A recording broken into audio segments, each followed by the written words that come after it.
Hey guys, this is Seatman Sports, and today we're going to be talking about my 5 observations from week 3 of the NFL season, so let's hop into it. My first observation is that Patrick Mahomes is already on pace for another MVP season, and in fact, he's on pace to have a better season than he did last year.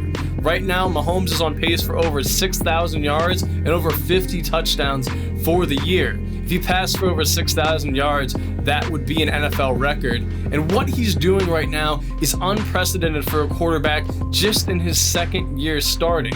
Not only is Mahomes the favorite to be the MVP, but the Chiefs are one of the best 3 teams in football, in my opinion. So what Mahomes is doing is unprecedented. It's something we have never seen before.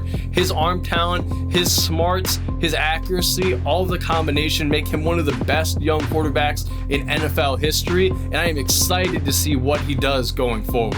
Patrick Mahomes is not only one of the most exciting players in the NFL, he's one of the most exciting players in all of sports. There are a few people that are appointment television in sports. You have LeBron James, you have Giannis Antetokounmpo, you have Bryce Harper. These guys are appointment television when they play.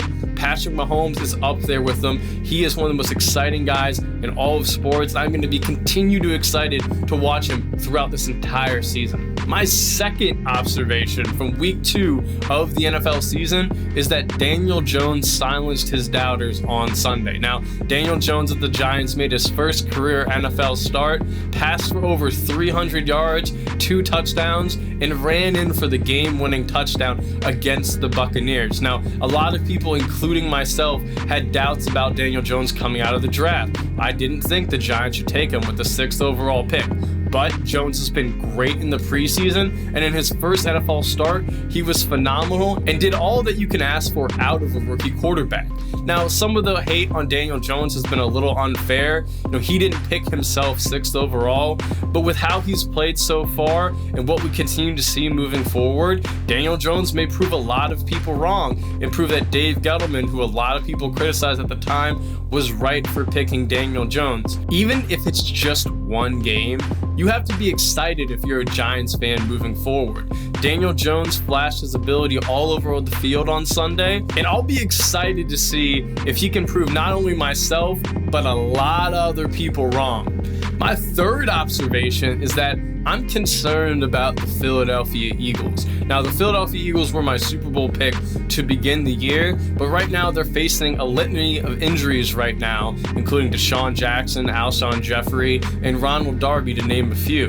The Eagles right now are 1-2, and they face the Packers in Green Bay on Thursday night on a short week. Thursday nights are already not good for the road team with travel, and now you factor in the fact that they're really banged up, and they could be staring at a 1-3 start.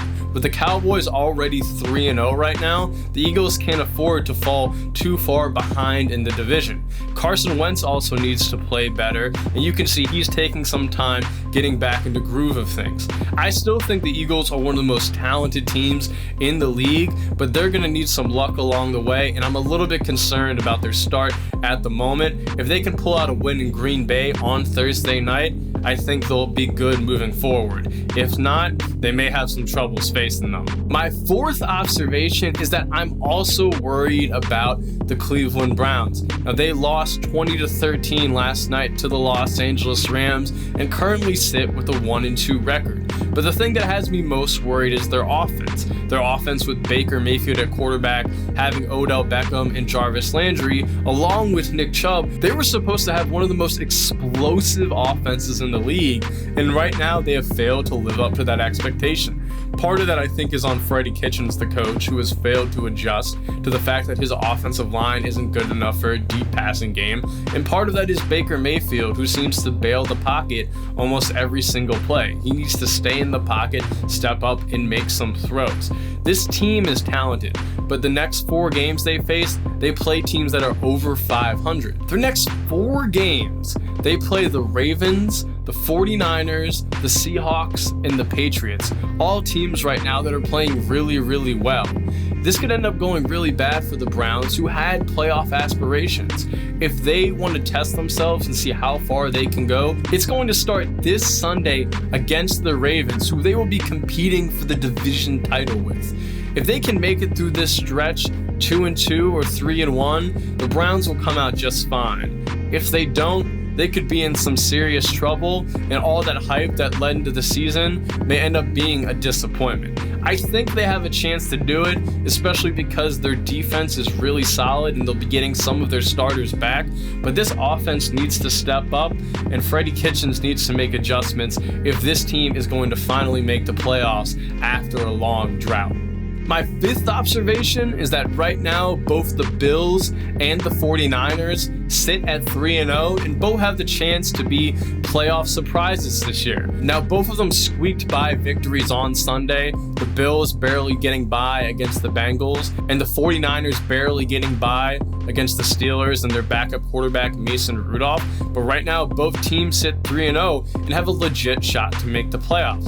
Now, for the Bills, they have one of the best defenses in the NFL. The question is going to be whether second-year starter Josh Allen is able to step up to the plate and get this offense into the top half of the league. For the 49ers, the investments in their defensive line have paid off tremendously, but also for them, they need their quarterback to step up too. Jimmy Garoppolo has turned the ball over a decent amount early in the season, and he needs to show that he's worth the $135 million contract the 49ers gave him. A trip to the playoffs would definitely prove that, but he needs to play better if the 49ers are going to have a chance in a tough division with the Seahawks and the Rams. And despite both teams playing a weaker schedule, they both still sit 3-0 right now, and both have legitimate chances to be surprise teams in both conferences in the playoffs this season. We are only through 3 weeks of the season so far, and it already feels like so much has happened. I'm excited to see how all of this plays out, and I'm excited to keep bringing you guys great content